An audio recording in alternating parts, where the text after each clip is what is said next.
காற்றின் குரல்.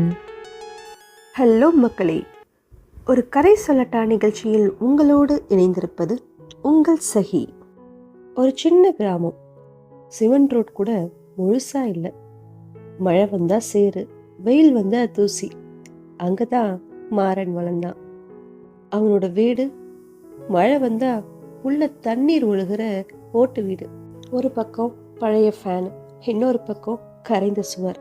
ஆனால் அந்த வீட்டில் ஒரு விஷயம் மட்டும் நிறைய இருந்துச்சு, அது நம்பிக்கை.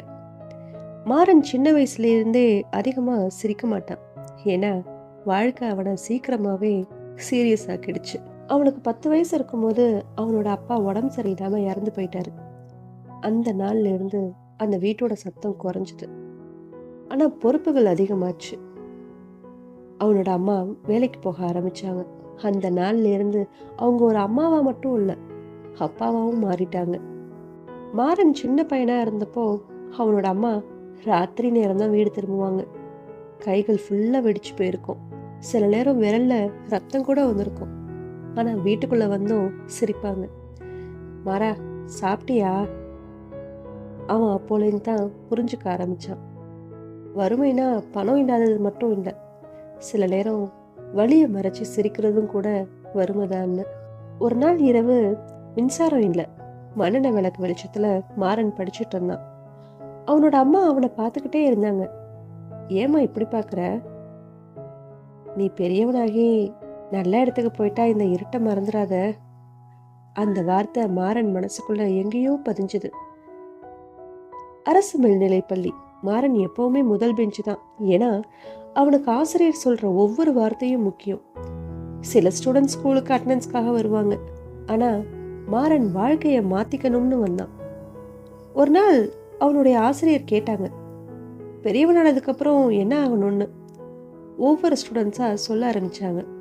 ஒருத்தன் நான் போலீஸ் ஆகணும் சார், இன்னொருத்தன் நான் டாக்டர் ஆகணும் சார். மாறன் மட்டும் அமைதியா இருந்தான். மாறா, நீ? அவன் மெதுவா எழுந்தான். என் அம்மா வேலைக்கு போகாம இருக்கணும் சார். அந்த வார்த்தையை கேட்டதும் அந்த கிளாஸ் முழுக்க ஒரே அமைதி. ஏன்னா அவன் நாளைக்கு என்ன ஆகணுங்கிற வார்த்தையை சொல்லலை, அவனுடைய வாழ்க்கையை மாற்றணுங்கிற ஆசையை சொன்னான். அந்த நாள்ல இருந்து டீச்சர்ஸ் கூட அவனை வேற மாதிரி பார்க்க ஆரம்பிச்சாங்க. ஒரு நாள் ஸ்கூல்ல ஃபீஸ் பத்தி பேசினாங்க.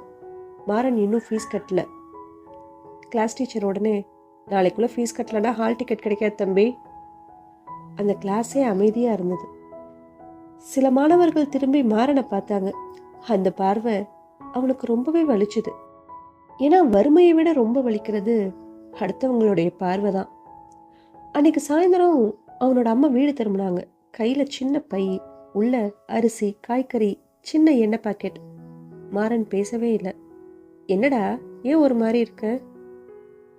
ஃபீஸ் கட்டணுமா? அந்த ஒரு நொடி அம்மாவுடைய முகம் மாறுச்சு. ஏன்னா வீட்டில் இருந்த பணம் அன்னைக்கு ராத்திரி சாப்பாட்டுக்கே போதாது. ஆனா மறுநாள் காலையில அம்மா கையில பணம் எங்கே இருந்தம்மா வந்துச்சு? அவங்க சிரிச்சுக்கிட்டே, இருந்துச்சு என்று சொன்னாங்க. பல வருடங்கள் கழிச்சுதான் அவன் தெரிஞ்சுக்கிட்டான், அந்த பணத்துக்காக அவங்க தன்னோட தோடுகளை அடகு வச்சிருந்தது. அந்த நாள் மாறன் ஃபர்ஸ்ட் டைம் அழுதான். ஏன்னா ஒரு தாயோட தியாகத்துக்கு விலையே கிடையாது. 12ஆம் வகுப்பு பொதுத் தேர்வு. மாறன் நிறைய கனவுகளோட பரீட்சை எழுதினான். ஆனா அவன் எதிர்பார்த்த மார்க் வரல. கட் ஆஃப் குறைஞ்சு போச்சு. அவன் ஆசைப்பட்ட கல்லூரி, அவனுக்கு வேண்டிய கல்லூரி அவனுக்கு கிடைக்கல. அந்த நாள் அவன் முதல் முறையா தன்னை ஒரு யூஸ்லெஸ், தான் எதுக்கும் பிரயோஜனப்படாதவன்னு ஃபீல் பண்ணான். அடுத்த நொடி அவனுடைய அம்மாவுடைய முகத்தை பார்த்தான். அவங்களுக்கு ஏமாற்றம் இருந்தாலும் தன் முகத்துல அந்த ஏமாற்றத்தை காட்டிக்கல. ஆனா அவங்களுடைய கண்ணில் இருந்த சோர்வு அவன் மனசை ரொம்பவே பாதிச்சுது. அந்த இரவு மாறன் வீட்டுக்கு வெளியவே உட்கார்ந்துருந்தான். மழை பெஞ்சிட்டு இருந்தது. அவன் மனசுக்குள்ள ஒரே ஒரு கேள்வி, இவ்வளோ கஷ்டப்பட்டதுக்கும் இதுதானா முடிவு? சில நேரம் தோல்வி மார்க் ஷீட்ல வராது, அது நம்ம கான்ஃபிடென்ஸ்லயே வந்துடும். வேலைக்காக மாறன் நகரத்துக்கு வந்தான். பெரிய பெரிய பில்டிங்ஸ், வேகமான மனிதர்கள், யாருக்கும் யாரும் தெரியாத வாழ்க்கை. அவனுடைய முதல் வேலை ஹோட்டல் சர்வர். காலையில் 6 மணிலேருந்து ராத்திரி 11 மணி வரைக்கும் வேலை.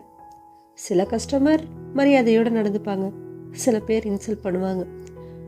ஒரு நாள் ஒருத்தர், டேய் தண்ணி கொண்டு வா. இந்த டோன் அவனுக்கு ரொம்பவே வலிச்சுது. ஆனால் அவன் அமைதியாக இருந்தான். ஏன்னா வறுமை சில நேரம் நம்ம சுயமரியாதையை கூட அமைதியாக வச்சுருக்கோம். அந்த இரவு அவன் ரூமுக்கு வந்து கண்ணாடியில் தன்னை பார்த்தான். நான் இதுக்கு தானே பிறந்தேன்? அந்த கேள்வி அவனை தூங்கவே விடலை. ஒரு நாள் வேலையை முடிச்சுட்டு வீட்டுக்கு போகும்போது ஒரு அரச நூலகம் அவன் கண்ணில் பட்டுச்சு. உள்ளே போனான். அங்கே இருந்த அமைதி அவனுக்கு புதுசாக இருந்துச்சு. அந்த புக்ஸு, ட்ரீம்ஸ், நாலேஜ்னு ஒரே வித்தியாசமான உணர்வு. அவன் ஒரு புத்தகத்தை எடுத்தான். அதில் ஒரு வரி, உன் சூழ்நிலை உன் எதிர்காலத்தை முடிவு செய்யாது. அந்த லைன் அவன் வாழ்க்கையவே மாற்ற ஆரம்பிச்சது. அந்த நாள்லேருந்து வேலை முடிஞ்சு தினமும் லைப்ரரிக்கு போவான். சில மனிதர்களை நல்ல புத்தகம் கூட காப்பாற்றிடும். மாறன் காம்படிட்டிவ் எக்ஸாம் எழுத முடிவு பண்ணான். காலையில் வேலை, ராத்திரி படிப்பு. தூக்கம் குறைவு தான், ஆனால் ஸ்ட்ரெஸ் ரொம்பவே அதிகமாச்சு. ஆனால் ஒரு விஷயத்தில் மட்டும் அவன் கிளியராக இருந்தான், இந்த வாழ்க்கை இப்படியே முடிஞ்சிடக்கூடாதுன்னு. அவனுடைய நண்பன் சீனு ஒரு நாள் கேட்டான், டேய் டயர்டா இல்லையாடா? காலைல வேலைக்கு போயிட்டு ராத்திரி படிச்சுக்கிட்டு பார்க்க ரொம்ப கஷ்டமாக இருக்குடா. மாறன் சிரிச்சுக்கிட்டே சொன்னான், இப்போ கஷ்டப்படுறது எவ்வளவோ தேவலாண்டா, முழு வாழ்க்கையும் வருத்தப்படுறதை விட. முதல் அட்டெம்ப்ட் எழுதினான், ஃபெயில். 2வது அட்டெம்ப்ட், அதுலேயும் கிளியர் பண்ணல. சுற்றி இருந்தவங்க, வேலையை பாரு, இதெல்லாம் உன்னால் முடியாது, நேரத்தை வீணாக்காதன்னு ஒரே அட்வைஸ் தான். ஒரு ஸ்டேஜுக்கு பிறகு மாறனுக்கே டவுட் வந்துச்சு, எனக்கு உண்மையாகவே தகுதி இருக்கா? என்னால் இந்த எக்ஸாமெல்லாம் எழுத முடியுமான்னு. அந்த இரவு அவன் புத்தகத்தை மூடி வச்சான், அழ ஆரம்பித்தான். ஏன்னா சில நேரம் நம்ம உடம்பை விட நம்மளோட மனசு ரொம்பவே டயர்டாயிடும்.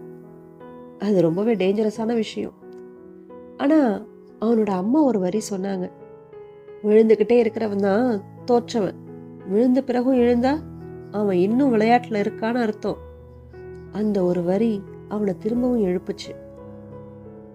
மாறன் இந்த முறை அவனுடைய ஸ்ட்ராட்டஜியை சேஞ்ச் பண்ணான். ஹார்ட் ஒர்க் மட்டும் இல்லை, ஸ்மார்ட் ஒர்க்கும் பண்ண ஆரம்பித்தான். Discipline, routine, focus. Phone use பண்ணுறதை குறைச்சிக்கிட்டான். அவனுடைய வட்டம் சின்னது தான், ஆனால் அவனுடைய கனவு ரொம்பவே பெருசு. ஒரு மனுஷன் சீரியஸாக உழைக்க ஆரம்பித்தா அவனுடைய அமைதி கூட ரொம்பவே பவர்ஃபுல்லாக இருக்கும். ரிசல்ட் வந்துச்சு. மாறனுடைய கைகள் நடுங்குச்சு. வெப்சைட் ஓப்பன் பண்ணி ரோல் நம்பரை என்டர் பண்ணான். செலக்டடுங்கிற அந்த ஒரு வார்த்தையை பார்த்ததும் அவனுடைய முதல் ரியாக்ஷன் சிரிப்பு கூட வரலை, அழ ஆரம்பித்தான். ஏன்னா அந்த ரிசல்ட்டில் ஒரு ஜாப், ஒரு வேலை மட்டும் இல்லை, அவன் அம்மாவுடைய தியாகம் இருந்துச்சு, அவனுடைய தூங்கா இரவுகள் இருந்துச்சு, அவனை இன்சல்ட் பண்ண அந்த மொமெண்ட்ஸ் இருந்துச்சு, அவன் விட்டு கொடுக்காம இருந்த அந்த ஒவ்வொரு நாளும் இருந்துச்சு. அவனுடைய முதல் கால் அவன் அம்மாவுக்கு தான். மா, என்னடா? அவன் அழுதுகிட்டே, நாம் ஜெயிச்சிட்டோம்மா என்று சொல்ல அந்த சைடில் அவங்க அமைதியாக கண்ணீர் மட்டும்தான் விட்டாங்க. பல வருடங்கள் கழித்து மாறன் அதே கிராமத்துக்கு திரும்பினான். இந்த முறை ஹோட்டல் சர்வராக இல்லை, ஒரு உயர் அதிகாரியா. அதே பள்ளி, அதே பெஞ்ச், அதே பிளாக் போர்டு. அந்த டீச்சர் கேட்டாங்க, மாறன், உன்னுடைய சக்ஸஸ்க்கு சீக்ரெட் என்ன? அவன் சிரிச்சுக்கிட்டே சொன்னான், நான் ஒன்றும் ஸ்பெஷல்லாம் இல்லை சார், தோத்துட்டோங்கிறதுக்காக விட்டு கொடுத்துடல என்னோட முயற்சியை. வாழ்க்கையில் எல்லாருக்கும் வேகமாக வெற்றி கிடைச்சிடாது. சில பேருக்கு பாதை நீளமாக இருக்கும், அதனால் அவங்க வீக்காக இருக்காங்கன்னு அர்த்தம் இல்லை. சில விதைகள் மெதுவாக வளர்ந்து தான் பெரிய மரமாக ஆகும். நீங்கள் இப்போ போராடிட்டு இருந்தா ஒரு விஷயம் மட்டும் நினச்சிக்கோங்க, தோல்வி வந்ததுனால உங்களுடைய கதை முடிஞ்சிடாது. சில நேரம் அதுதான் நம்ம கதையோடைய ஸ்ட்ராங்கஸ்ட் சாப்டருடைய ஆரம்பமாக இருக்கலாம். விழுந்த பிறகும் எழுந்தவன் கண்டிப்பாக தடம் பதிப்பான். நன்றி.